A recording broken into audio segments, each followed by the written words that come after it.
জীৱনটো এখন তিতা কাগজৰ দৰে, যাক লিখিবও নোৱাৰি, জ্বলাবও নোৱাৰি। নমস্কাৰ, মই সমৰ কলিতা আপোনালোকৰ মাজলৈ আহিলোঁ বহুদিনৰ মূৰত। গতিকে মনটো খুব বেয়া, বানপানীৰ পৰিস্থিতিবোৰ দেখি আছোঁ মোবাইলত। নিজকে এনেকুৱা লাগিছে যেন তাত যাই অকণমান সহায় কৰি, নিজৰো ইমান পৰিস্থিতি ভাল নহয়, কিবা কৰিহে চলি আছোঁ। গতিকে সকলোকে কৈছোঁ, যাই যিখিনি পাৰে অলপমান ডিম্পুহঁত গৈছে বা সময়দাহঁত গৈছে, সময়হঁত গৈছে। গতিকে সিহঁতৰ হাতত হ'লেও বা যিকোনো মানে উপায় কৰি হ'লেও অলপ সিহঁতক সহায় কৰিব পাৰিলে আমাৰো মনটো ভাল লাগে।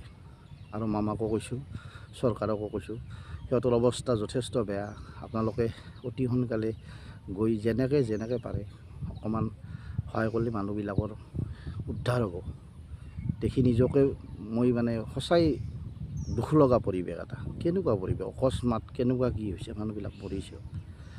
গতিকে মানুহৰ জীৱন এনেকুৱাই, মোৰ নিজৰ জীৱনটো এনেকুৱা,